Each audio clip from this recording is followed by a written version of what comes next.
Buenas tardes, vicerrectora. Buenas tardes, gerente, directoras, directores de estudios, profesoras, profesores, tutoras, tutores, profesores colaboradores, personal de gestión, graduadas y graduados. Bienvenidos a esta jornada anual Alumni 2019. Los alumni de la UOC sois un ejemplo de compromiso con la sociedad y con la cultura del esfuerzo. Sois los verdaderos protagonistas de esta jornada que ahora empezamos. Sois profesionales que en el día a día, en vuestro día a día, lucháis por conseguir un mundo un poquito mejor. Lucháis por la justicia, por los derechos humanos, por la igualdad entre hombres y mujeres. Apostáis por la tecnología como herramienta para mejorar la vida de las personas. Trabajáis desde los gobiernos, desde las ONGs, para combatir las pandemias del primer mundo y dedicáis grandes esfuerzos a mejorar tratamientos de enfermedades como el cáncer. Este es lo que llamamos el ADN Alumni. Como si de notas musicales se tratara, hoy vamos a imaginar que componéis cada uno de vosotros una melodía. Y va a ser así, es real que vamos a componer una melodía porque lo vamos a plasmar con el maestro Carles Marigó, pianista, compositor, profesor de improvisación en la SMUC y el Conservatorio del Liceo, y va a crear, Carles, después de cada intervención, un retrato sonoro de cada ponente. Al final del acto vamos a escuchar todos los retratos juntos, unidos, para que compongan una nueva melodía más rica, más completa, como la Red Alumni. Pero antes de empezar a escuchar a los ponentes, os dejo con Josep Jonàs, que es presidente de UOC Alumni. Adelante.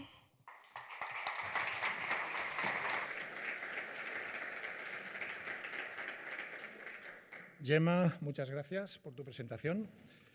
A menudo en mis discursos defino UOC Alumni como una comunidad de 74.300 graduadas y graduados, repartida por más de 120 países y conectada con 20.000 empresas. Pero UOC Alumni va mucho más allá de unas simples cifras. Somos una gran comunidad de graduadas y graduados de la UOC que compartimos un mismo ADN. Somos inquietos, exigentes, con valores éticos y espíritu crítico.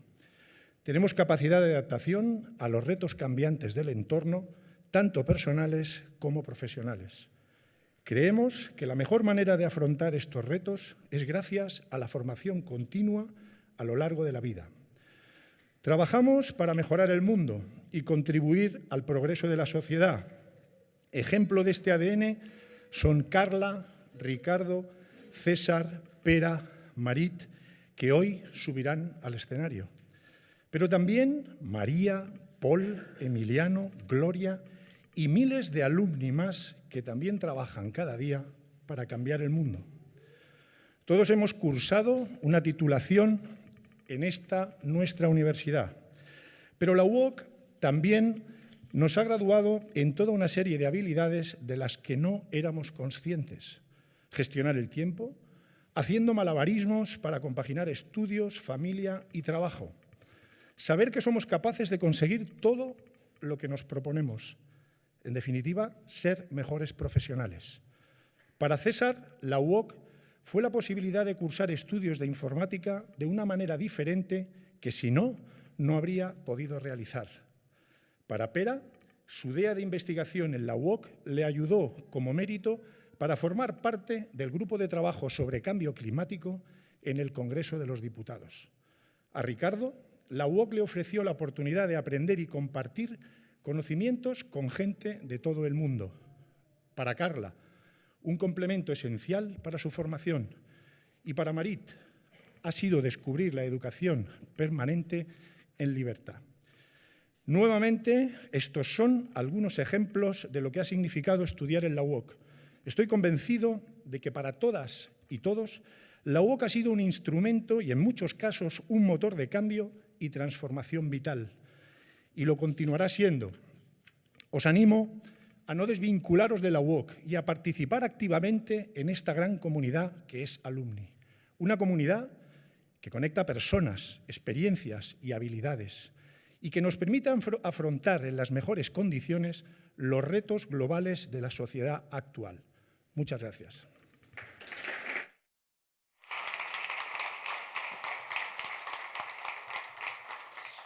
Bueno, os tengo que decir que me encanta oír el gemido de un bebé de fondo, porque creo que es la banda sonora con la que muchos habréis estudiado. Por tanto, creo que como gesto de la UOC está muy bien ir oyendo al bebé y me encanta que no haya salido de la sala, que se quede aquí. Mira, os voy a presentar a Carla. Carla, cuando era pequeña en el colegio, un profesor le pidió que hiciera algo que a ella no le pareció bien. Se cuadró y gritó «justicia». Aquella palabra se convirtió en el grito de guerra de todas las niñas y los niños de su clase. Desde pequeña ella tenía clarísimo que sería la abogada de todos los niños contra los adultos y ahora ella dice, procuro no traicionar del todo a aquella niña. Lo ha conseguido, se ha convertido en una experta abogada penalista y en derechos humanos, responsable de la Comisión de Violencias en Mujeres Juristas y es un referente en el abordaje y prevención de violencias machistas. Asesora en políticas públicas y planes de seguridad desde una mirada interseccional. Con todos vosotros, Carla Vall Durán, cuando quieras.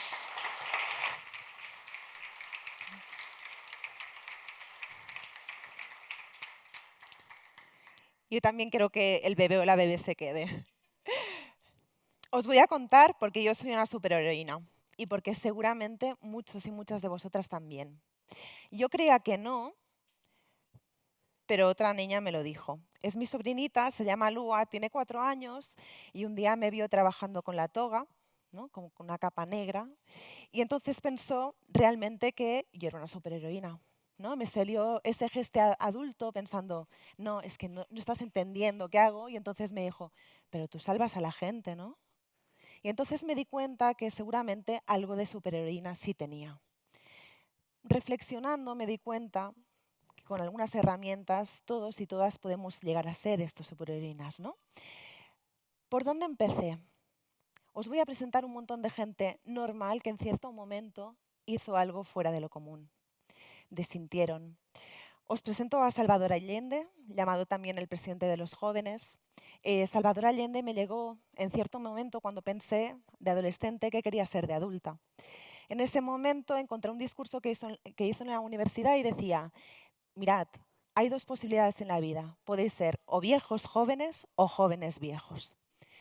En este brillante discurso, muy inspirador, decía que los profesionales debemos bajar a las comarcas, debemos bajar a las provincias y atender a la población que nos necesita.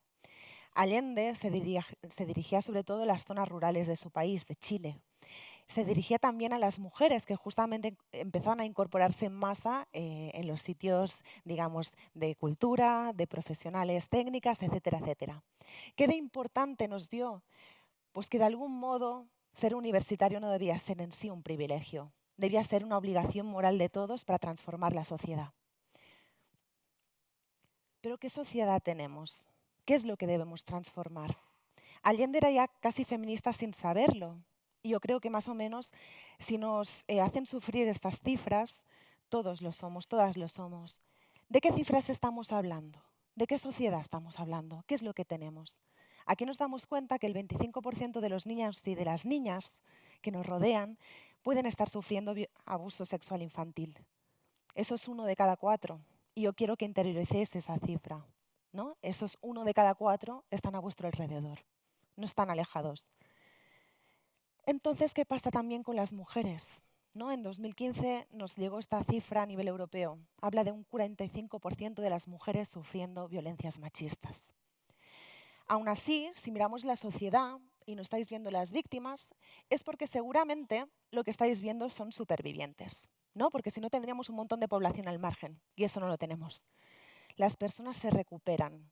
Nuestra habilidad de resiliencia hace que transformemos las sociedades. Y no solo para ser supervivientes y recuperarse, sino que incluso llegan a ser activistas del cambio. Y así conseguimos avanzar todos juntos. Esas personas están a nuestro alrededor, pero incluso podemos ser nosotras mismas. Ahondando más en la historia, nos encontramos a esta señora. Esta señora es una escritora muy reconocida, pero quizás sí no se nota. Es Virginia Woolf. Virginia Woolf nos dio un regalo a todas las mujeres que aún estamos aprendiendo, que dirigía, ¿no?, este mensaje a las mujeres. ¿Cuáles son las profesiones de las mujeres? ¿Qué es lo que vamos a hacer en la vida? Y decía que lo primero que debemos hacer es matar al ángel del hogar, ¿no? Ahora hablamos mucho de, ¿no?, este techo de cristal que debemos superar las mujeres y donde no podemos alcanzar subir más arriba.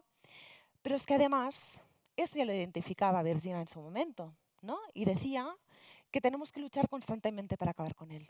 Seguramente estemos así, batallando toda la vida. Y os presento a otra escritora. Quizá no suena tanto, es una escritora catalana, más cercana en el tiempo, que se llama María Aurelia Capmany. María Aurelia Capmany recogía este testigo que nos daba Virginia Woolf y lo que hacía era profundizar un poco más en esta estructura, ¿no? Y lo que ella hacía era directamente una carta de una asesina dirigida a una señora de bien, donde intentaba indicarle cómo matar este ángel del hogar a la señora de bien. Y nos decía: aplícate la historia, señora de bien. Créeme, si quieres hacer alguna cosa buena en este mundo y no te resignas a ser un esbozo de persona, asesina al ángel del hogar. Solo así comenzarás a vivir. Porque es que más allá de este techo de cristal que tenemos una urna de cristal en casa. Seguramente por amor, seguramente para protegernos, seguramente porque nos quieren bien a nuestro alrededor, nos pueden decir: no te metas en esto, no te metas en derechos humanos, no te metas a penalista porque es que hay mucha violencia, va a ser muy duro. Pero aún así, debemos quitarnos esta urna que nos protege porque no nos deja espacio para crecer. Y esto nos lo demuestra esta señora. Esta señora seguro que la conocéis mucho menos. Llegó a mí también por casualidad, pero fue altamente inspiradora. Kerry, cuando era joven, dejó a su novio, y su novio lo que hizo fue difundir fotografías y vídeos de sexo que ella misma le había mandado. Entonces, ella lo que hizo fue intentar encontrar una abogada, un abogado que le ayudara para superar esa situación. Todos los abogados que encontró le dijeron: mira, es que tú le mandaste este vídeo, tú tendrías que ver, ¿no?, ser un poco más cuidadosa y tal. Y entonces ella se dio cuenta que a veces cuando necesitas a alguien, ese otro alguien quizá eres tú mismo. Kerry lo que hizo fue estudiar Derecho. Estudiando Derecho, llegó a ser una prestigiosa abogada y ahora es una de las abogadas del movimiento Me Too. Ella lleva la mayor parte de las actrices que denunciaron abusos sexuales, que denunciaron acoso sexual o bien que estaban sufriendo también porno de venganza, que se le llama. Así nos muestra precisamente que a veces, ¿no?, tú tienes que ser la pionera en algo y esa posibilidad existe, la historia está por escribir. Ella nos dice: cuando la gente viene a mi oficina y me confía su infierno, es un honor. Para mí es un momento de paz. Yo destruí también mi infierno antes. Eso es muy importante, porque cuando estamos en el frente, cuando estamos en la trinchera, si piensa que estamos, ¿no?, también sufriendo con la persona que viene, ¿cómo aguantamos tanto dolor? Es al revés, que nos confíen el dolor, que nos confíen este infierno, es un privilegio. Somos privilegiadas de poder transformar la sociedad. Y esta señora, no sé si os suena un poco más, aquí parece una abuela muy tierna, ¿no? Esta señora es Rosa Parks. Rosa Parks estuvo más de 30 años documentando las vulneraciones de derechos de los negros en Estados Unidos. Ella trabajaba en la oficina donde recogía las vulneraciones que sufrían sobre todo las mujeres de color, pero aún así la recordamos solamente por un episodio que fue tan importante como el siguiente. Ella se encontraba en un bus, en una época de apartheid, sentada en la zona reservada por los blancos, y entonces un hombre blanco le pidió que se levantara y le cediera el asiento. Rosa Parks decidió que no iba a ceder ese asiento y permaneció sentada. Fue detenida y juzgada por eso, pero hizo que se levantara un movimiento entero de derechos humanos. La sociedad civil avanzó y dijo que tenía que acabarse con el apartheid, que en ese momento era además legal. Rosa Parks nos lo contaba de la siguiente manera: he aprendido con los años que cuando uno se ha decidido, eso disminuye el temor. el saber lo que debe hacerse aleja el miedo. Porque a veces pensamos, este avance social, esta situación injusta, pues ya lo hará otro, ¿no? Alguien más capacitado, alguien que no sea yo, pero a veces, bajo esta lógica, el otro eres tú. Yo creo que precisamente desde este convencimiento, pensando que estamos capacitadas, que tenemos las herramientas y que además podemos dar un paso adelante y avanzar, tenemos la obligación moral de hacerlo. Tenemos la capacidad. Y eso está en cada uno de nosotros, no solamente porque esto es así, sino porque además debemos creer en nosotros mismos. La capacidad social es increíble. Así que solo nos queda una cosa. Vosotros, tú eliges en qué momento dejas de ceder. Muchas gracias.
Muy bien.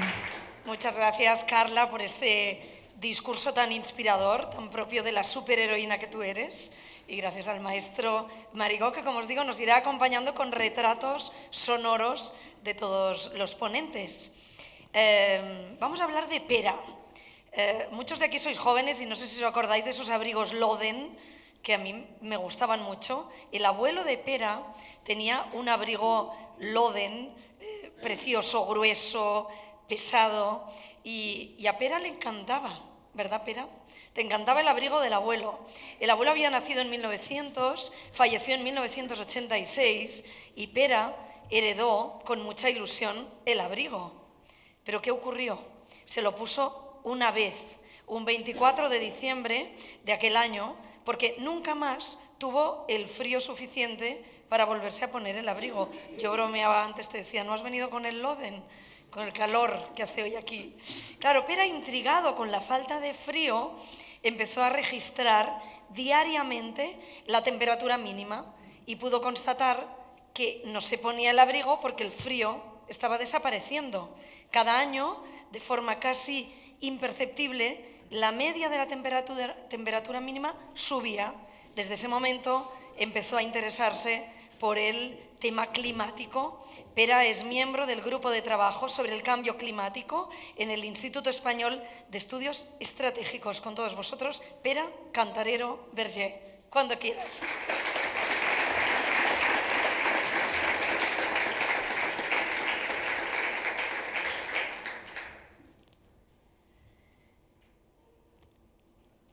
Buenas tardes. Amigas, amigos, estamos en peligro. No falta demasiado. ¿Qué sucede? Dentro de pocos años vamos a experimentar, de hecho estamos experimentando ya, una problemática de cambio climático. El clima cambia.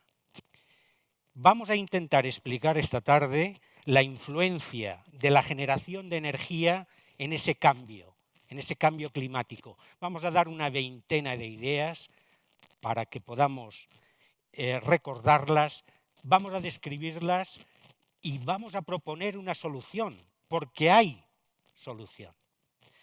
Cambio climático. El cambio climático equivale al calentamiento global antropogénico, es decir, al provocado por la especie humana. Se produce principalmente por la emisión a la atmósfera de dióxido de carbono y gas metano, y en menores cantidades por óxido nitroso y azufre. Ha existido siempre el cambio climático, cambiaban las eras, pero duraban cientos de millones de años. Lo que pasa en estos momentos se está acelerando, lo podemos ver y lo podemos sentir en nuestra corta vida. La temperatura no ha dejado de aumentar. Desde 1950 ha aumentado 1 grado de media en estos últimos 70 años. Y se espera, para finales de este siglo, 2 grados de aumento medio, es decir, 1 grado más que en 1950. Cuidado, 2 grados en el agua, que tiene un calor específico superior, equivalen a una media de 6 grados en la Tierra. Es decir, que si subiera 1 grado la temperatura media en Madrid, que tenemos una media de 29 grados en verano, desde junio hasta septiembre, 29 grados, tendríamos 36 o 37 grados, que es la temperatura media de Las Vegas, que está en el desierto. El Intergovernmental Panel of Climatic Change, el Instituto Gubernamental de Cambio Climático, es la principal institución que en estos momentos se ocupa de este tema. Y la propuesta que hace es que la subida de temperatura sea solamente de 1,5 grados, pero ya hemos subido 1 grado, por tanto, es solamente medio grado más. Es lo único que podemos subir, porque con 2 grados el nivel del mar sería de 90 a 100 centímetros, 1 metro superior. Este 1 metro superior equivale que en muchos sitios podía subir fácilmente 7 metros. Con 1,5 grados, el océano Ártico quedaría libre de hielo una vez cada siglo, pero quedaría libre de hielo. Pero es que con 2 grados, cada 10 años se perdería todo el hielo del océano glacial ártico. Esta foto está tomada el 13 de junio, ahora, no hace ni un mes, ¿verdad? En Groenlandia. En Groenlandia el hielo se funde en estos momentos 4 veces más rápido que en 2003. Los arrecifes de coral, ya con la limitación propuesta, disminuirían entre un 70 y un 90%, es decir, prácticamente casi desaparecerían con la limitación propuesta. Y, evidentemente, si subimos a 2 grados, es decir, 1 grado más que ahora, desaparecerían completamente. Los arrecifes de coral tienen una cantidad enorme de especies piscícolas que dan comida a media humanidad.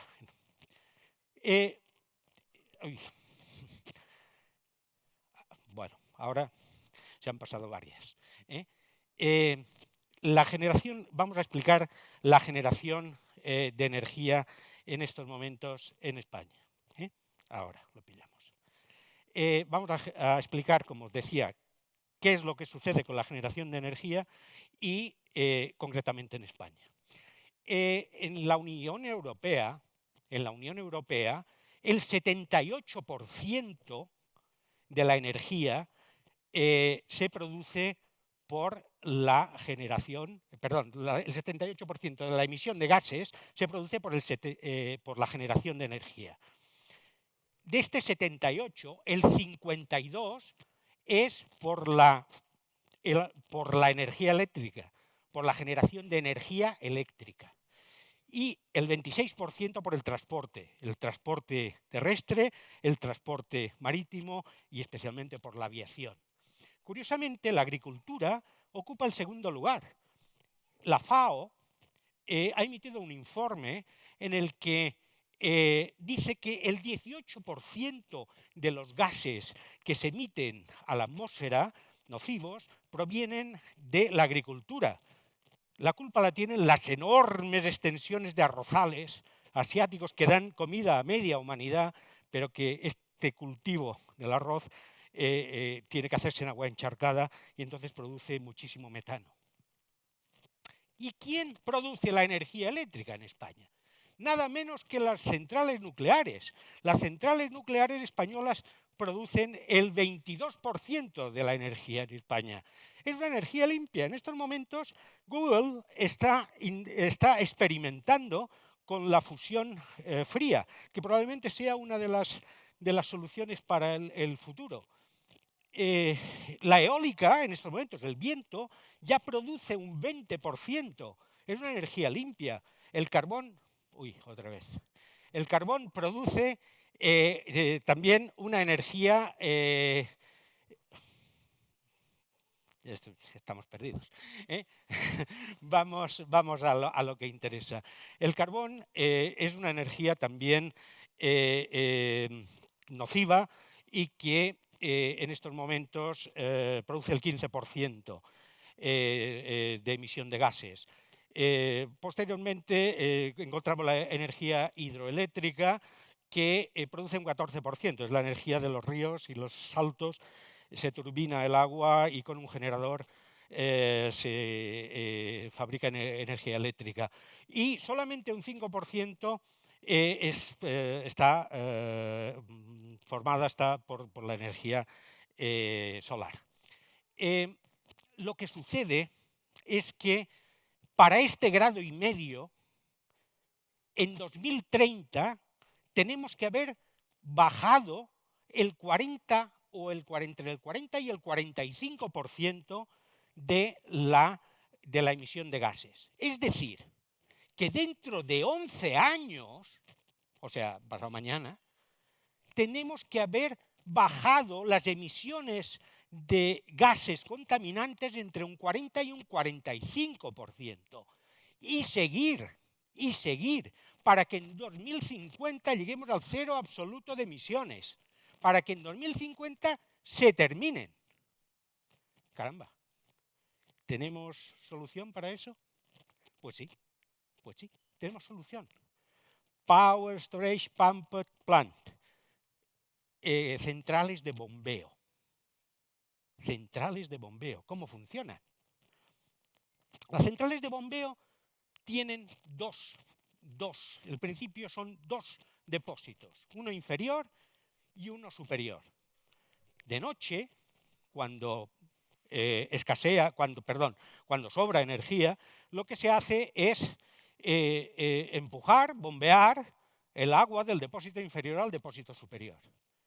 Normalmente, cuando sobra energía son los días laborables y los fines de semana, las noches de los días laborables. De día bajamos, soltamos el agua y esta agua se baja, se turbina y con un generador fabrica electricidad. Es decir, la misma gravedad del agua produce electricidad. En España es el sitio ideal para este tipo de centrales. La orografía es lo que lo permite. No puede construirse en cualquier sitio. Un país plano, sin montañas, encontraría sitio para el depósito inferior, pero no para el depósito superior. En España tenemos una central inaugurada hace 6 años, es la central de Cortes La Muela, en el río Júcar. Vean el depósito superior y el embalse del río. Y lo que hace es lo que habíamos dicho, de noche subir agua y de día pues bajarla. Hay una diferencia de cota de 850 metros de altura.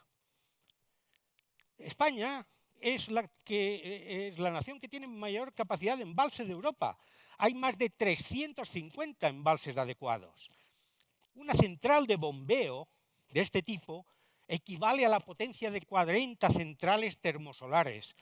Independientemente de que la central termosolar precisa de muchísimo espacio, esta central, por ejemplo, que es la de Ludington, en Michigan, está en el lago, tiene un depósito superior, ¿lo ven? Y tiene 6 bajadas, 6 tubos que tienen 340 metros de longitud cada uno. Por la noche funcionan a la inversa, es decir, el agua sube y de día baja. Produce en 2 minutos se pone en marcha y en media hora alcanza 1872 megavatios de potencia, es decir, prácticamente cuando lo necesitas. Pero nuestra propuesta incluso va más allá. Nosotros lo que intentamos es juntar, concatenar, hacer una escalera de embalses y centrales. Es decir, desde un embalse en un río principal, subiendo hacia arriba, hacia la montaña, por la noche subir el agua y de día bajarla. Esto cada día de los 365 días del año. Incluso en la parte superior se podría hacer una galería para conectar cuencas. Y en la parte superior tendríamos un depósito que podría ser una laguna artificial que estaría extraordinariamente bien para los casos de incendios y para las aves migratorias o para abrevadero de animales que vivan por allí. Y tenemos el ejemplo, es decir, independientemente de la teoría, podríamos hacerlo. Partiendo del embalse de Mequinenza, en el mar de Aragón, y subiendo hacia arriba, nos encontramos con el embalse de Caspe II. Desde el embalse de Caspe II nos vamos y subimos hasta el embalse de Calanda.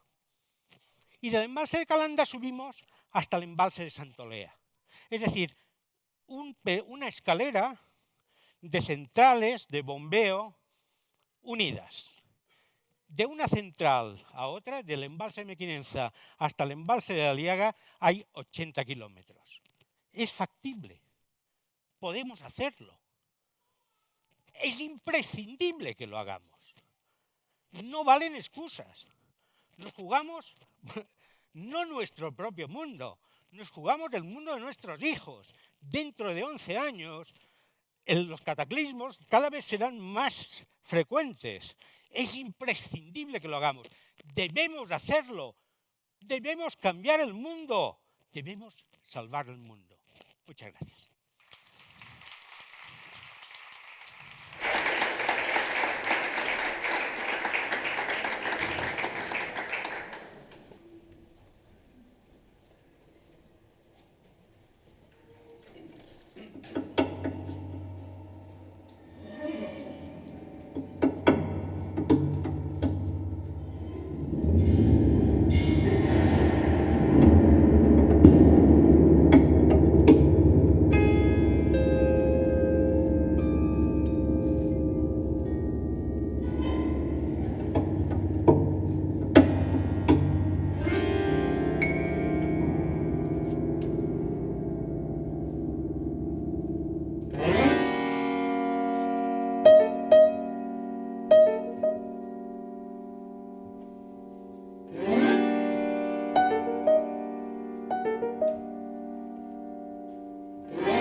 Muy bien, continuamos. Pero decía, ¿qué mundo le dejamos a nuestros hijos?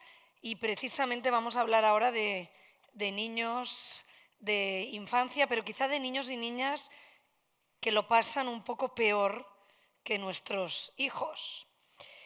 Ricardo empezó con 7 años a ir de campamentos, así de verano, a disfrutar de la naturaleza, hacer talleres, cantar canciones sobre cómo hacer un mundo mejor.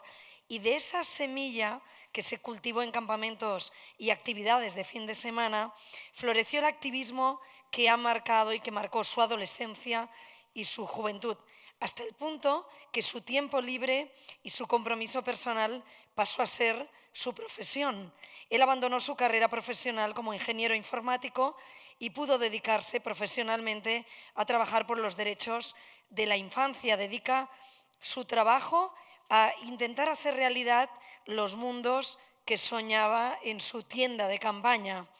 Fiel a su vocación, Ricardo es el director de la Plataforma de Infancia, donde trabaja en la protección y en la defensa de los derechos de las niñas, los niños y los adolescentes. Vamos a escuchar con mucha atención lo que nos tiene que contar Ricardo Ibarra Roca.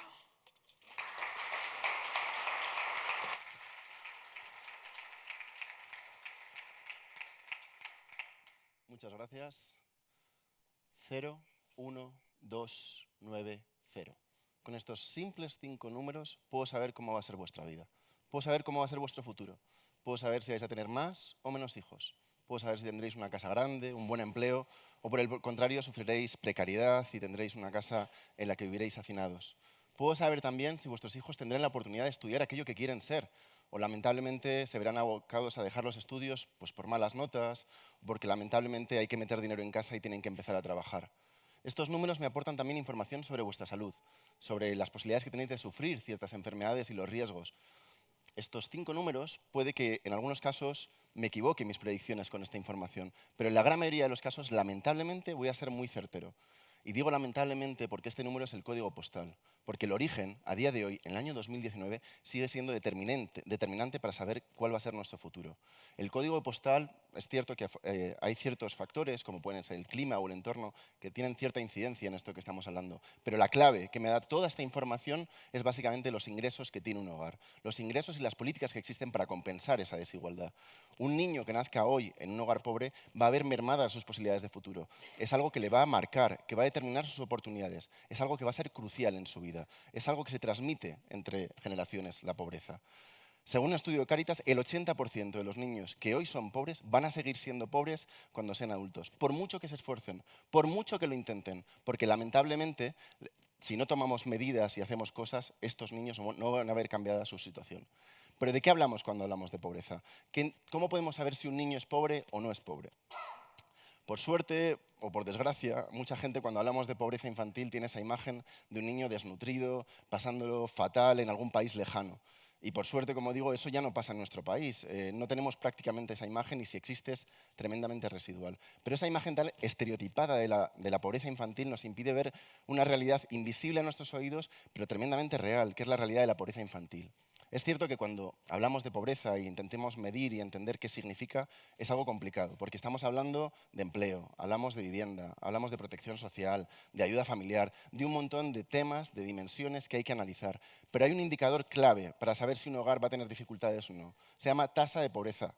La tasa de pobreza nos indica, y se utiliza en toda Europa, que si un hogar tiene menos del 60% de la mediana de los ingresos totales, es decir, en el caso de España, un hogar que haya un solo adulto, unos 8.871 euros al año, unos 740 euros al mes, ese hogar va a tener problemas. En España hablamos de que 26,8% de los niños están en esa tasa de riesgo de pobreza. El 26,8% son 2.233.092 niños y niñas. Más de 1 de cada 4 niños actualmente están en riesgo de pobreza en España.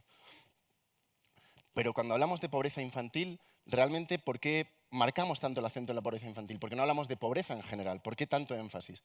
En primer lugar, porque si la pobreza es injusta, la pobreza infantil es la más injusta de todas. Es una lotería. Tú naces en un hogar pobre y te ha tocado. No puedes hacer nada para cambiarlo, no has hecho nada y sin embargo te va a marcar toda la vida.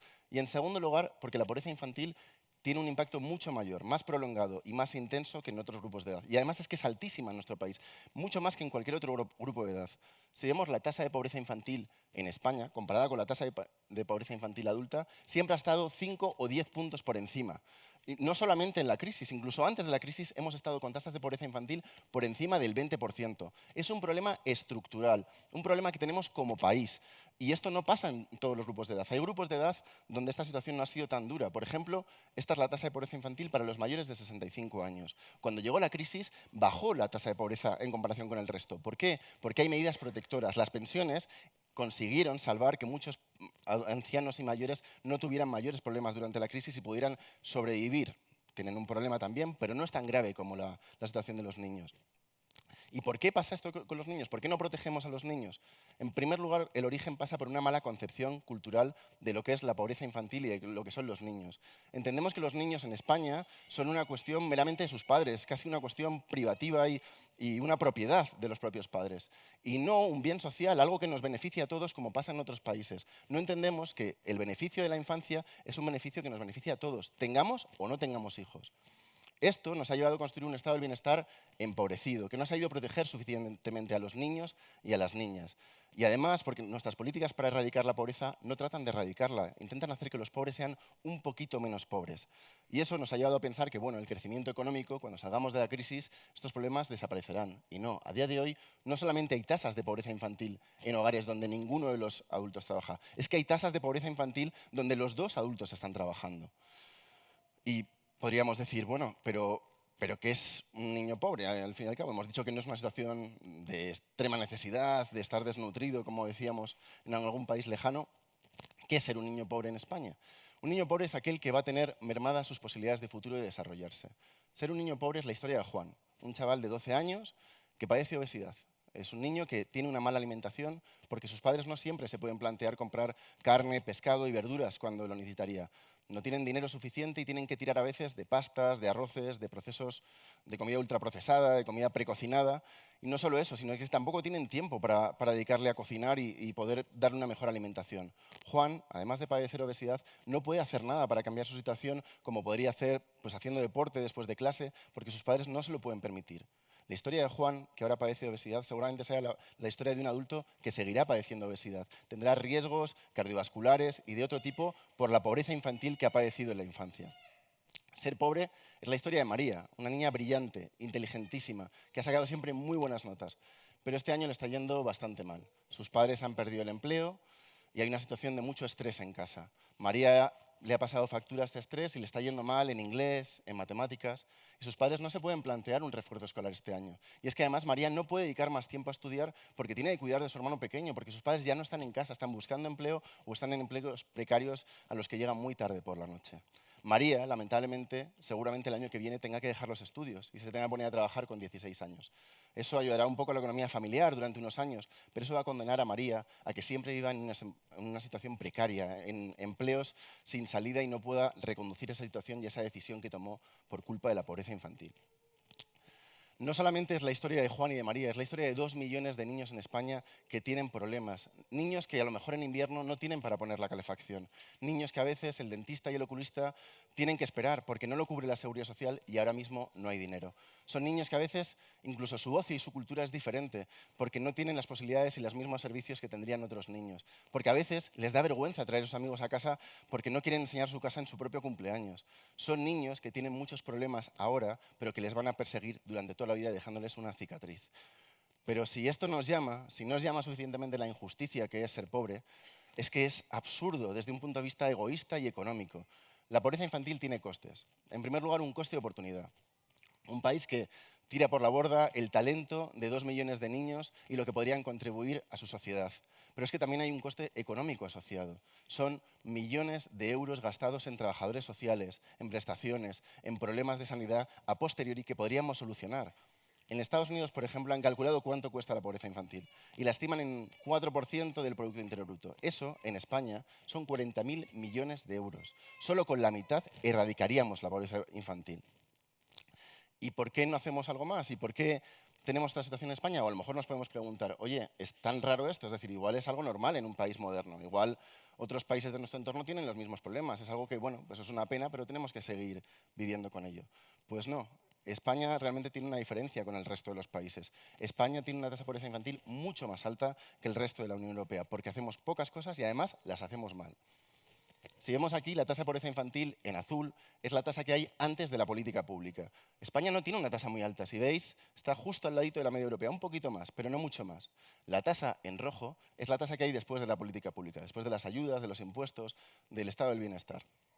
España, en rojo, pasa a ser el tercer país de pobreza infantil de toda Europa. De hecho, somos el país que menos consigue reducir su tasa de pobreza infantil desde el antes hasta el después. Esto se produce porque tenemos un Estado poco protector, como decíamos. Invertimos un 1% menos del PIB que el resto de la media de la Unión Europea en general.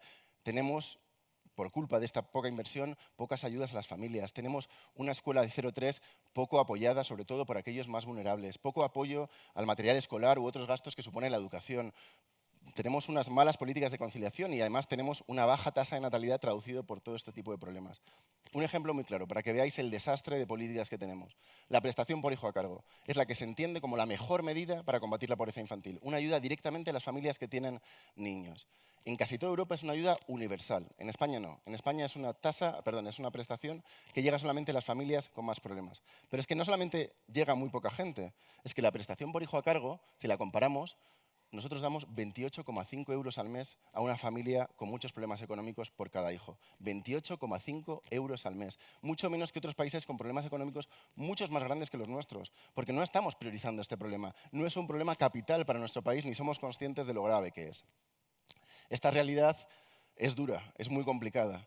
Pero no os quiero dejar con esta sensación, porque podemos hacer cosas, podemos cambiar esta situación, está en nuestras manos. En primer lugar, lo que estamos haciendo hoy ya es un gran paso. Entender qué es la pobreza infantil, poder hablar de ello, poder externalizarlo, poder comprender el drama y lo importante que es que actuemos. Tenemos que conseguir que no solamente vosotros estéis sensibilizados, sino que toda la sociedad esté sensibilizada. Tenemos que hablar de este tema con normalidad, en nuestros barrios, en nuestros colegios, en nuestra casa, con nuestros familiares. Conseguir que, como comentaba Pere, con el calentamiento global, que es una prioridad y que todos somos conscientes sobre el empleo o la vivienda, la pobreza infantil sea otro tema que nos preocupe. Lo necesitamos porque necesitamos que nuestros políticos, ya sean de derechas, de izquierdas o de centro, entiendan que esto es una emergencia nacional, que es una prioridad de Estado. Pero además lo tenemos que hacer porque podemos hacerlo. Y es que además tenemos claros ejemplos que lo han conseguido. Solamente el caso, por ejemplo, aquí nos comentaba Charles Darwin, que si las instituciones no hacen nada para evitarlo es un gran pecado, ¿no? Pues otros países han tomado ejemplo de esto. El Reino Unido hace 20 años consiguió reducir más de un 25% la tasa de pobreza infantil, porque para ellos fue una política de Estado. Francia lo está haciendo ahora mismo. Es una de las prioridades del gobierno de Macron, reducir la tasa de pobreza infantil. Podemos conseguirlo y podemos conseguir que nuestro país tenga otra tasa de pobreza infantil. Pero es que además nosotros podemos hacer cosas individualmente. Hay un montón de organizaciones. Yo trabajo, por suerte, en la plataforma de infancia, donde un montón de organizaciones distintas de todo tipo y de todo tipo de color, trabajan para reducir las consecuencias de la pobreza infantil. Podemos involucrarnos personalmente, como socios, como voluntarios, como personas interesadas, en intentar que por lo menos esos niños que sufren pobreza sufran un poco menos esa pobreza. Pero es que sobre todo lo que tenemos que conseguir es cambiar las causas. Necesitamos un gran pacto de Estado por la infancia que consiga que nuestro país deje de estar a la cola en todo este tipo de cuestiones. Porque si nos juntamos todos, podemos acabar con la pobreza infantil. Muchas gracias.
Bueno, vamos a continuar. Desde luego, cómo nos construye como personas todo lo que nos ocurre en la infancia.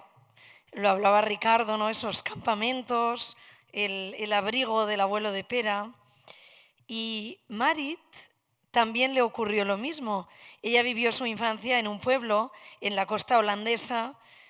Yo le llamaré Norwich, porque lo hemos ensayado, Marit, y has visto que me costaba pronunciar el nombre de tu pueblo, pero ese pueblo Norwich tenía en los años 70 una relación con 3 pueblos de Burkina Faso, que es uno de los países más pobres del mundo. Cada primavera, todo el pueblo de Marit se unía y realizaba un mercado para recaudar dinero para los pueblos de África. Y en la escuela se trabajaba sobre estos temas, se hablaba de estos temas. Marit hizo presentaciones sobre el país, los retos, la pobreza. Incluso representantes de estos pueblos, jóvenes, hombres, mujeres, visitaron Norwich, el pueblo de Marit. Y ella recuerda su dignidad, sus ideas para mejorar su futuro. Todo esto hizo que Marit se diera cuenta que no importa donde uno haya nacido, porque todas las personas tienen sueños y todas las personas quieren lo mejor para su familia y para sus amigos. Ella actualmente es diplomática, presidenta de la Junta del Comité Nacional Holandés en ONU Mujeres, y ahora mismo la vamos a escuchar también con mucha atención. Marit, cuando quieras.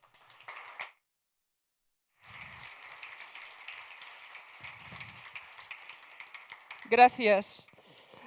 Gracias, buenas tardes. Les voy a hablar un poco del tema de migración. Cuando hablamos del tema de migración pensamos muchas veces en cosas grandes, en problemas grandes, flujos, grupos de personas que no sabemos cómo hacer la gerencia de migración y cómo controlarlo. Retos grandes, pero también hay retos pequeños. Y cuando hablamos del tema de migración, tenemos que pensar que son individuos. Los migrantes, los refugiados también son personas individuales, no son solo grupos y flujos. Ahí la primera foto que veis es una foto que se ha hecho hace 20 años cuando visité con un grupo de diplomáticos holandeses el sur de Sudán. Y se puede ver que estos niños allí están sentados, malnutridos, tienen muy poco. Casi no hay adultos entre ellos, no tienen educación, la verdad es que no tienen nada y están ahí sentados. Después, unos años después, cuando yo tenía niños, me di cuenta de que niños de esa edad, 5 o 6 años, nunca están sentados. Siempre están gritando, corriendo. Esos niños ya no tienen energía. Creo que son los pobres y las peores situaciones en el mundo que uno puede crecer, que uno puede empezar su vida. Estos niños no son refugiados que van a venir a países de nosotros, que van a venir a España o a Holanda. Otros que tal vez tienen más medios, más dinero, lo van a intentar porque no ven futuro en sus propios países. Estos son los que he visto aquí hace 1 año y medio en Tayura, una ciudad cerca de la ciudad de Trípoli, en Libia. Por casualidad, por mala casualidad, no sé si habéis leído, el miércoles en la noche había un bombardeamiento en un centro de detención de migrantes en Tayura. Es ese centro. En ese centro, hace un par de días, la gente está encarcelada, no tiene futuro. En ese centro se murieron 40 personas y unos 80 personas heridas. Esa gente quiere venir a Europa y buscan una vida mejor, pero no saben cómo llegar y están en esa situación por esto. Hay gente que están en otras situaciones que también quieren salir de sus países. Aquí esa foto, no la tomé yo, era un drone que lo hizo, es el campamento Satari en el norte de Jordania. El norte de Jordania, justo en la frontera con Siria, y allí, a partir del 2011-2012, vinieron los refugiados desde Siria que buscaron, una solución para salir de la guerra civil, seguridad, y vinieron a ese sitio. En este sitio ahora viven unos 80.000 personas y entre esas personas hay unos 20.000 niños incluso. Niños menos de 5 años, es decir, niños nacidos en esa situación.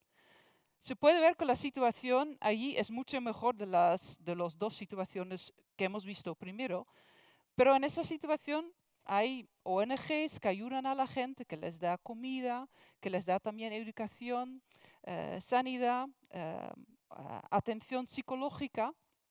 Sin embargo, esa gente tiene muy poco futuro. Cuando quieren perspectiva para ellos mismos, para sus niños, en los próximos 5 o 10 años, no se van a quedar allá, porque allá la situación va a permanecer como es ahora. Entonces, como os podéis acordar, en el 2015-2006 vinieron muchísima gente de esa situación en Siria y en Irak que querían venir a Europa. Casi 1 millón de personas pasaron por Grecia. Desafortunadamente la situación en Grecia tampoco era muy buena, ¿no? La recepción en Grecia, todos hemos visto las fotos de las islas Lesbos y Samos, pero también en otras situaciones. Esa es una foto que he hecho en Atenas, es el antiguo aeropuerto y ahora había gente, hace 3 años había gente ahí en tiendas. Bueno, puedes ver a estos niños, por lo menos están corriendo, están jugando, pero tienen muy poca perspectiva, ¿no? Allí. Y entonces esa gente también desde Grecia, buscaron su vida en otros países en Europa. Por ejemplo, en Alemania, Holanda, Dinamarca, Suecia y aquí en España. ¿Qué podemos hacer ahora? Porque esas situaciones no son las situaciones que queremos, ¿no? Porque son situaciones irregulares y la gente es muy vulnerable cuando pasan por esos medios y muchas veces cuando viajan en esta forma, viajan con traficantes. Y eso no es una forma, digamos, legal y regular para poder llegar a nuestros países. Ese es un dibujo que nos da un poco la información sobre las rutas que toma la gente para poder llegar a Europa. Pero ojalá un 80% de los migrantes que muevan en África van a un país vecino. O sea, no es que todo el mundo quiere venir a Europa o a nuestros países. Hay muchos también que van, que se puede ver, a Arabia Saudita, por ejemplo, a trabajar. Pero hay los que vienen por lo que llamamos las rutas centrales de oeste y del este del Mediterráneo para llegar en Europa por los países en el Mediterráneo, ¿no? Por Grecia, Italia y también aquí por España. Y lo que necesitamos hacer en el mundo diplomático es buscar una solución, una política para saber cómo podemos por lo menos controlar estos flujos de migración y saber que la gente cuando vienen a nuestros países vienen de forma regular y pueden quedarse en nuestros países. En Holanda hemos formulado una política, lo llamamos la política de los 6 pilares. Tengo una traducción aquí en inglés, la tengo en holandés también si quieren. Y en los 6 pilares viene toda la política que va desde el país de destino, que en ese caso es Holanda, países de tránsito y países de origen. Queremos buscar una política conjunta para todos esos retos que hay desde el país de origen, desde donde vienen los migrantes o los refugiados, países de tránsito hasta países de destino como Holanda. y lo tenemos que hacer conjunto en la Unión Europea porque somos un espacio abierto. Este no ha sido muy fácil para formularlo en Holanda porque tenemos una coalición en el gobierno de 4 partidos. 2 partidos, digamos, que son más restrictivos en cuanto al asilo y migración y 2 partidos, digamos, que son más abiertos en cuanto al migración y asilo. Pero hay que hacerlo junto, hay que tener el apoyo político, ¿no?, en el total para poder hacerlo. Se puede ver, por ejemplo, aquí el primer pilar, que es integración y participación, es más bien un pilar de los partidos que son más abiertos, digamos. Y luego el segundo pilar, también importante, de retorno. Tener más política de retorno para los que no pueden quedarse en Holanda, que no tienen derecho a protección o residencia en nuestro país, deben volver a sus países de origen. Estos son los retos grandes a nivel político europeo, mundial, digamos, y nacional. Sin embargo, pienso que también nosotros, como individuos, podemos hacer algo para mejorar la situación de los migrantes en nuestros países. ¿Qué es lo que podemos hacer? Lo más importante es la educación. Aquí se ve, es un documental muy bonito de esta señora, se llama Juffrouw Kiet, la profesora Kiet. Y lo que hace ella es, ella tiene un clase de integración de jóvenes, de niños muy pequeños que aprenden el holandés y después de un año, después de haber aprendido el holandés en ese año, pueden integrar en la escuela normal, la escuela de los niños holandeses, porque ya saben cómo hacerlo. No solo les da la educación sobre el idioma, también son niños muy traumatizados, entonces también tiene mucho apoyo para poder tranquilizar a los niños, darles un ritmo y poder integrarse en el sistema normal escolar. Y esto también podemos hacer un poco nosotros mismos. Podemos ver a nuestros vecinos. Tal vez tienes un vecino migrante y explicarle cómo funciona la biblioteca en tu país, en tu ciudad, cómo funciona el comprar un billete de tren o un billete de metro para poder saber cómo manejar la cultura, el sistema en nuestros países. Estas son cosas importantes que podemos hacer nosotros mismos, individuales. Entonces, tanto como funcionaria del gobierno holandés, al lado también soy voluntaria en una ONG, en una fundación en mi ciudad, La Haya, en Holanda. Y lo que hacemos nosotros es, cada uno, una vez a la semana, damos clases de holandés y vamos a hablar con uno de los refugiados en nuestra ciudad para explicarles un poco cómo funciona nuestra cultura, para saber dónde pueden buscar un trabajo. Porque creo que tenemos retos muy grandes, pero a veces para los individuos las soluciones son muy pequeñas y las podemos dar nosotros, tú y yo. Gracias.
Vamos ya con el último ponente de la tarde, César, el inventor. En casa de César, él cuenta que la tecnología siempre ha estado muy presente. Recuerda cuando sus padres compraron el primer vídeo VHS y pudieron ver en casa Flash Gordon.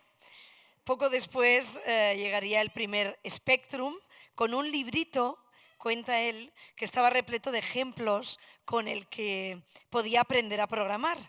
Aunque el ordenador no era muy potente y había que cargar todo desde cintas de cassette, le encantaba la sensación de poder experimentar y explorar ese mundo totalmente nuevo donde César combinaba lo que iba aprendiendo y lo que descubrían otras personas. César es cofundador de Makespace Madrid, coordinador de Breakers Lab, investigador, divulgador y trabaja en el empoderamiento de adolescentes en riesgo de exclusión social mediante la impresión 3D, que yo nunca le he llegado a comprender, César. Con todos vosotros, César García Sáez.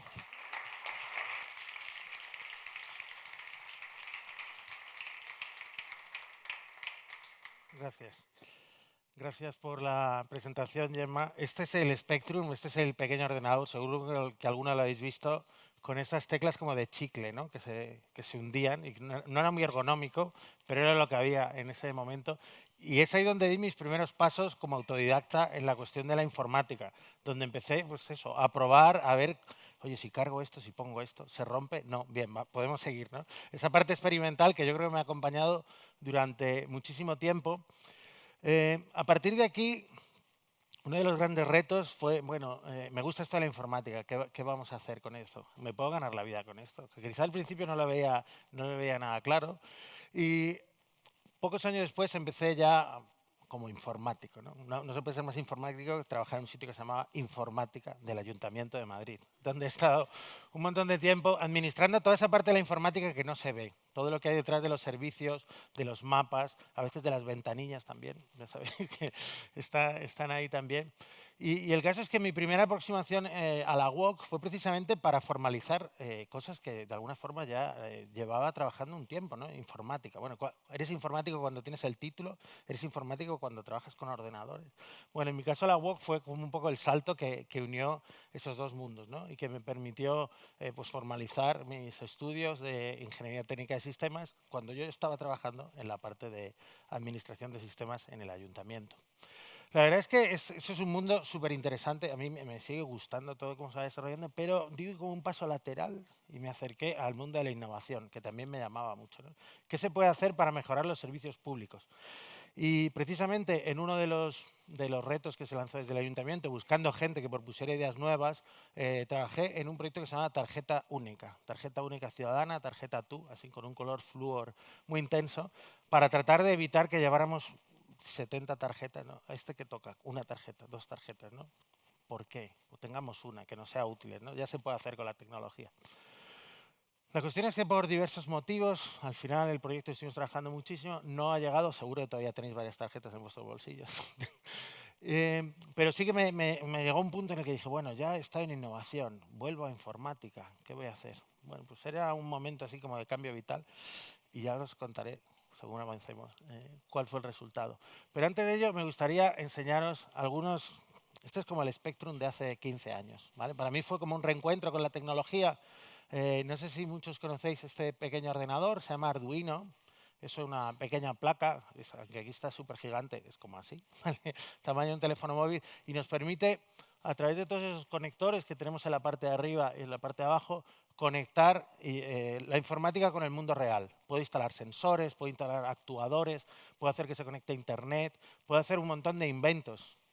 Y puedo hacer un montón de inventos porque es abierto, es libre, cualquier persona que quiera aprender tiene toda la información y puede empezar a hacerlo por sí mismo. Pero claro, este ordenador así visto, primero no parece un ordenador y tampoco parece como muy fácil de poner en ningún sitio, ¿no? Entonces empezamos a investigar qué otras cosas existían relacionadas con Arduino y con las tecnologías abiertas y llegamos al mundo de la impresión 3D y la fabricación digital. La idea es bastante sencilla de comprender, fabricación digital. Vamos a coger un diseño en el ordenador y utilizando las máquinas lo vamos a hacer físico, lo vamos a hacer material. Hay muchas tecnologías. Esto que veis aquí no es impresión 3D, es por ejemplo corte con láser, pero al final podemos combinar como si fuera una paleta. Vamos aprendiendo distintas tecnologías para crear objetos conectados y hoy en día mucho de esto que en su momento no tenía nombre es Internet de las cosas.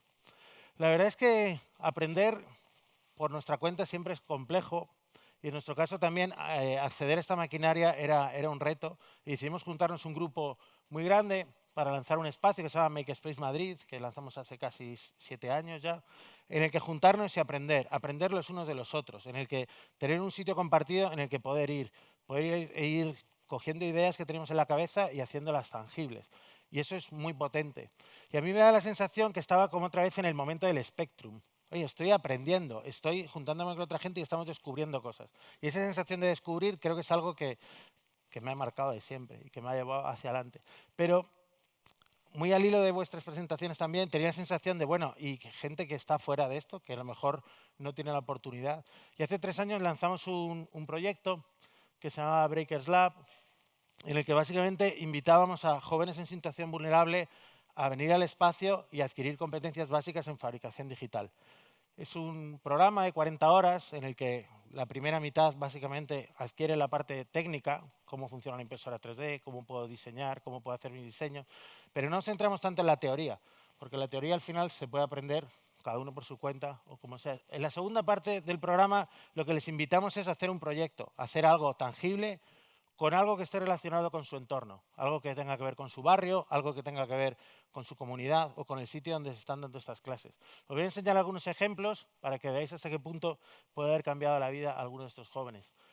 Esto es la Facultad de Matemáticas de Sevilla. Allí el día 14 de marzo se celebra el día de Pi, esto por lo del 3.14, que bueno, son matemáticos. Y cuando llegaron allí, lo que vieron precisamente es que alguien se había encargado de decorar la facultad con los 1000 primeros dígitos del número pi. Y claro, los estudiantes de la universidad decían, ¿y esto quién lo ha hecho? Esto ayer no estaba, ¿esto cómo se ha organizado? ¿No? Fueron los estudiantes de Breakers de la Universidad de Sevilla los que pensaron que sería muy chulo conceptualizar algo para transformar el espacio. Lo más interesante de este escenario es que ellos mismos nunca se habían visto como parte de la universidad. Veían la universidad como algo totalmente ajeno, como algo donde... ¿Cómo ni siquiera me voy a imaginar yo que puedo ir a la universidad? No solo fuiste a la universidad, sino que lo transformaste. Y no solo se rompe esa barrera de esto es un sitio que no es para mí, sino que puedes aportar algo y es algo reconocido. Es decir, ellos ven que pueden cambiar las cosas y que pueden trabajar en un sitio donde nunca se les hubiera ocurrido. Otro ejemplo, esto ya es en Castelldefels, el espacio donde se dan allí las clases está enfrente del Canal Olímpico y se acercaron a preguntar, ¿cómo podemos hacer el deporte más accesible? Y básicamente lo que vieron es que en los kayaks, si no tienes fuerza en las piernas, no puedes mover el timón.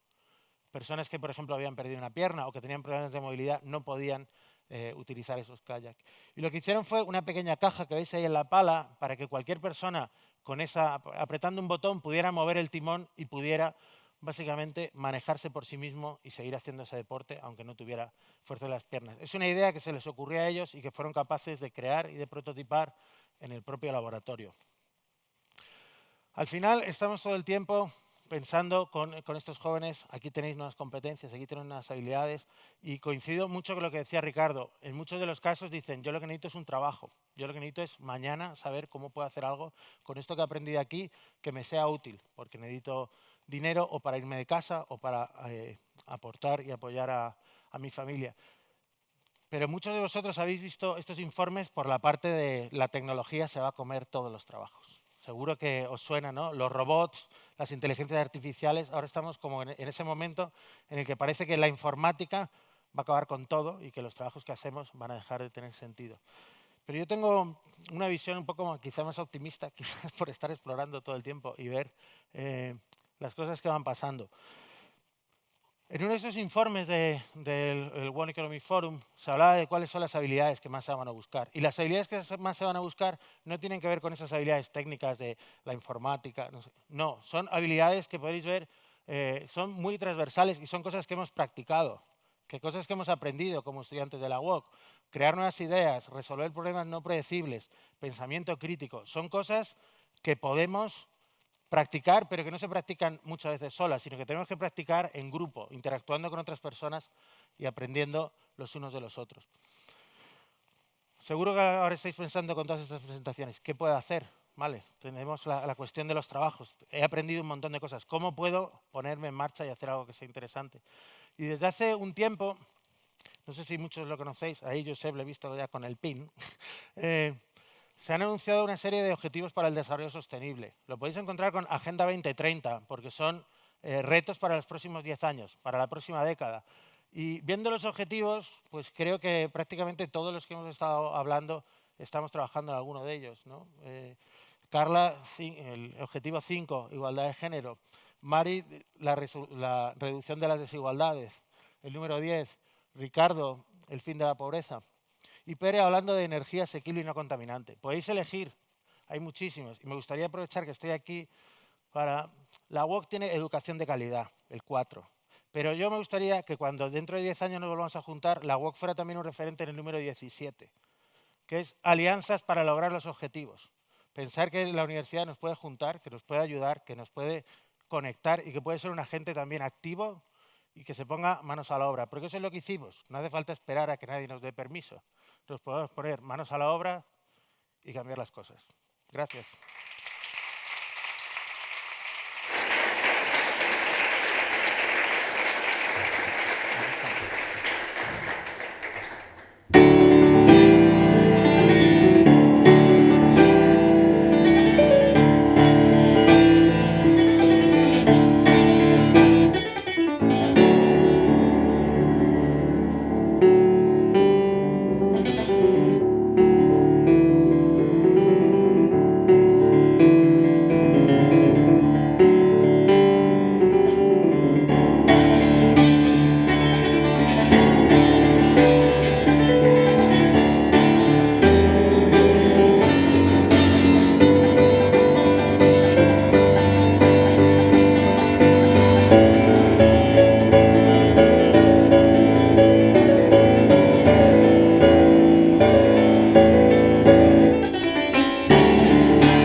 Muchas gracias, César, de verdad. Gracias por tu discurso, muy inspirador.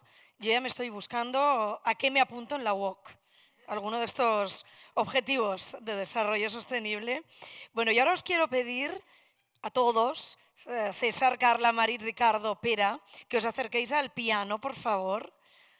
Os colocáis alrededor del profesor Carlas Marigó, porque como decíamos, Carlas ha ido componiendo estos retratos sonoros y ahora Carlas va a interpretar una melodía formada por todos los retratos que hemos ido escuchando. Oye, yo creo que os podéis acercar al piano, un poquito más mimoso.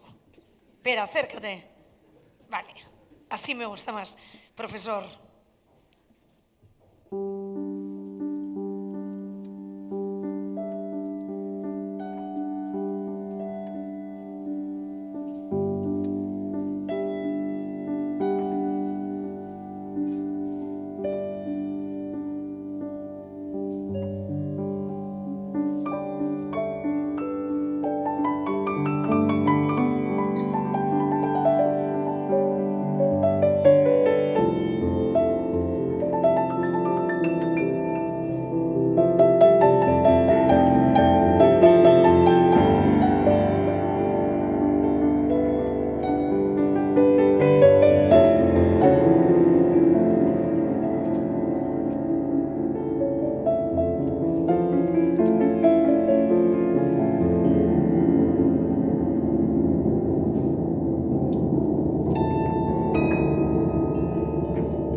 Muchas gracias.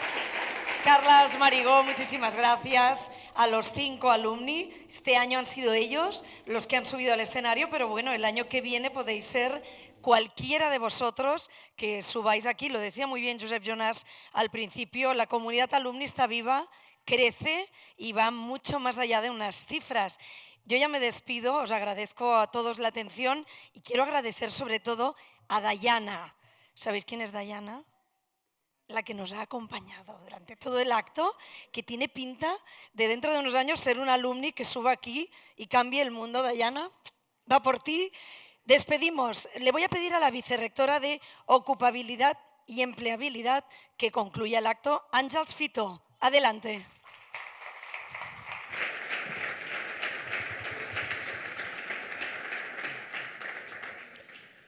Bueno, la verdad es que he estado muy atareada, he estado haciendo 3 cosas a la vez, tomando fotos a los ponentes, intentando concentrar el momento en un único tuit y además haciendo 40.000 cambios a un discurso que no sé si voy a ser capaz de comentar sin perder el hilo. Un discurso, unas palabras que en definitiva hablan de momentos y hablan de procesos, ¿no? Y como la voluntad era inmortalizar todo este proceso que habéis realizado hasta llegar aquí a través de un único tuit que tuviera además las fotos, pues la verdad es que llevo una hora un poco atareada, ¿no? Muchas gracias, Gemma, muchas gracias, presidente de Alumni, Josep, muchas gracias a todos los asistentes hoy por estar aquí, ¿no? Y en estas palabras que van de proceso y van de momentos, pues os quería comentar pues eso, que la historia que normalmente hablamos de historia con H en mayúscula, nos relata normalmente hechos del pasado, ¿no? Y normalmente cuando los explicamos, pues añadimos una dosis de coherencia, una dosis de causalidad que en muchas ocasiones los protagonistas de esta historia en su momento ni siquiera percibieron y ni siquiera intuyeron, ¿no? Esta voluntad que tenemos de precisamente inmortalizar momentos y dar racionalidad a los mismos se materializa con esta obsesión que tenemos muchas veces de recordar fechas, ¿no? Recordamos pues cuándo fue la Revolución Francesa, cuándo estalló la Guerra Civil Española o, por ejemplo, cuando España se adhirió a la Comunidad Europea, ¿no? Y también a nivel personal pues muchas veces recordamos fechas que marcan puntos de inflexión, marcan hitos en nuestra vida, pero que normalmente son el resultado de procesos de maduración, procesos donde al final hay una decisión que no se toma un día y no se toma en un momento determinado, ¿no? Las fechas son relevantes, evidentemente, las fechas han marcado nuestra vida, pero seguramente lo que ha marcado más nuestra vida es todo el proceso que hemos llevado a cabo para tomar la decisión en un momento concreto, ¿no?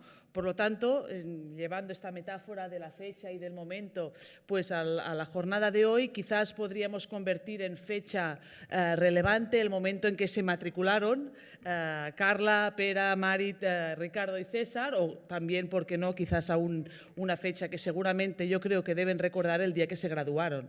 No sé si recordáis esta fecha o no, pero seguramente marca también un punto de inflexión, ¿no? Pero como os comentaba al principio, estas fechas no son más que un momento en el que culmina un proceso, y un proceso que empieza por una decisión, ¿no? Por una decisión personal que lleva a cabo pues, un conjunto de acciones donde, a partir de que se matricularon, pues la UOC os ha querido acompañar, ¿no?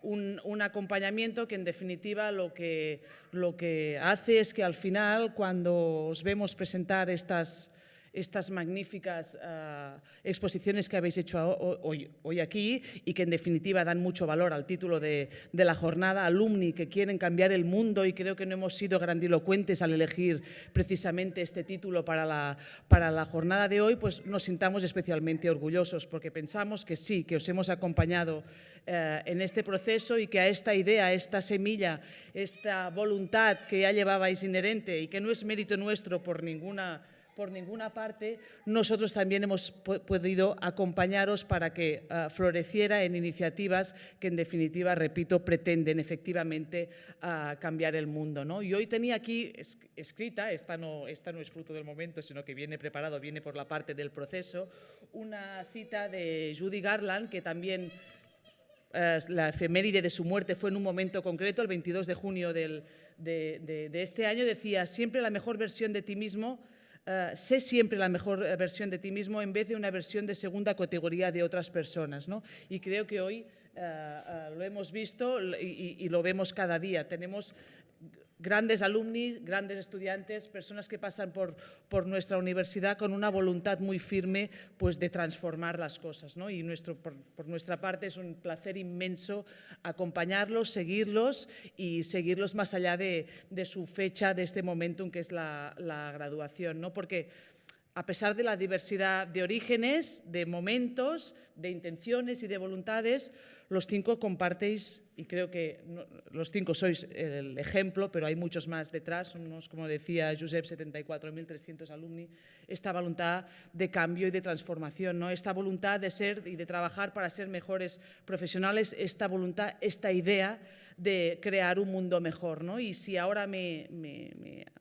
quedo con este concepto de idea y no pierdo esta hilo conductor, que es esta contraposición de momento y proceso, podemos decir que la idea es innovación, ¿no? Y como toda innovación es una evolución en positivo, lo que hacemos es sumar, añadir conocimiento al que ya tenemos, ¿no? Y eso quizá querría añadirlo a lo que comentaba César en su última intervención, ¿no? Cuando hablaba de las nuevas tecnologías e innovación, normalmente lo vinculamos con las nuevas tecnologías. Las nuevas tecnologías tienen un potencial enorme, ¿no? Y ahora últimamente es verdad que por la difusión que se da a las mismas quizá tienen le añadimos un carácter un poco catastrófico, ¿no? Es el fin del mundo, vamos a perder todos el trabajo, es la apocalipsis, pero la tecnología no es buena ni es mala, es igual que el conocimiento, ¿no? Es decir, depende todo del uso que hagamos de ello, ¿no? Y este uso que hacemos de la tecnología también se viene representado a lo largo de nuestra historia, en la edad de bronce, en la edad del silicio y también en la edad del coltán, ¿no? Es decir, lo que nosotros hacemos con la tecnología es lo que va a marcar el futuro, lo que va a marcar este proceso. Por lo tanto, depende de nuestra voluntad inyectar reflexión y autocrítica en la gestión que hacemos del conocimiento, depende también de nuestra capacidad para inscribirla dentro de una dimensión humana y humanística, y en este sentido tengo otra cita que creo que va muy bien al discurso, que es de Núria Cos en este caso y que hace referencia a la cuarta revolución industrial. Y Núria Cos dice, las ciencias sociales y las humanidades serán más importantes a medida que la inteligencia artificial se vaya pareciendo más a la inteligencia humana. Si queremos que la inteligencia artificial alcance su máximo potencial, un ingeniero tendrá que aprender de un humanista y un humanista tendrá que aprender de un ingeniero, ¿no? Y por lo tanto, necesitamos dejarlo de fiar todo a este momento mágico de la inspiración y entender, y aquí intento ya cerrar el círculo, que el conocimiento, como la historia, es un proceso, ¿vale? Hablamos de proceso, por lo tanto no hay fechas mágicas, ¿no? Hay trabajo, hay conocimiento, hay inspiración, pero hay también mucha colaboración, ¿no? Por lo tanto, necesitamos, evidentemente, escapar del determinismo, necesitamos escapar del pesimismo, necesitamos romper barreras entre disciplinas, tenemos que juntar a los tecnólogos con los humanistas y con las ciencias sociales, necesitamos abolir las intolerancias, los exclusivismos, las jerarquías, y necesitamos todo esto y muchas cosas más, ¿no?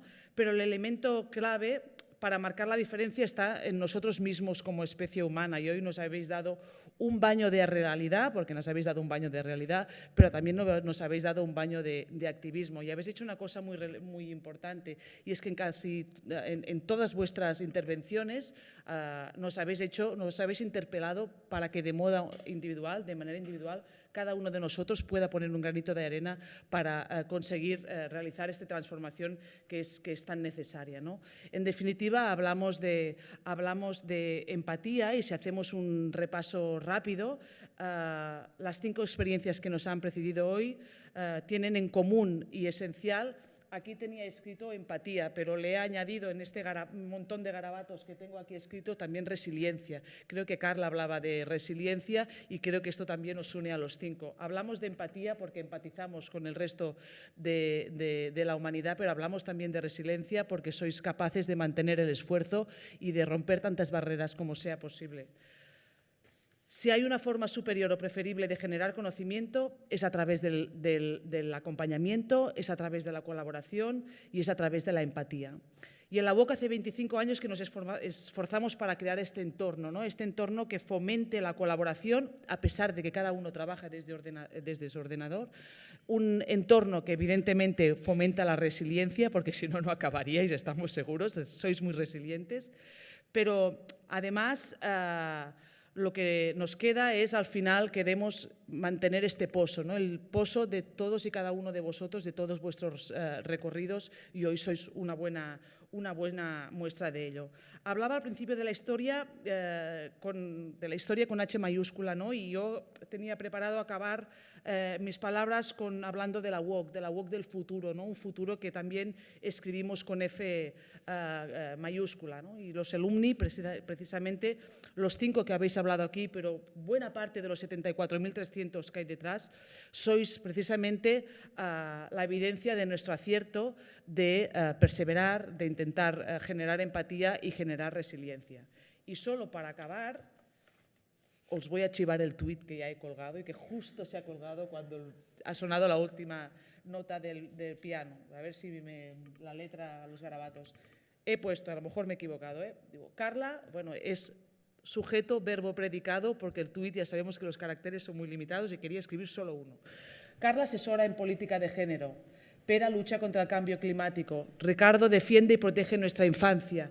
Marit mejora la calidad de los migrados. César empodera a los adolescentes mediante la tecnología. Son alumni UOC y quieren transformar el mundo. Muchas gracias.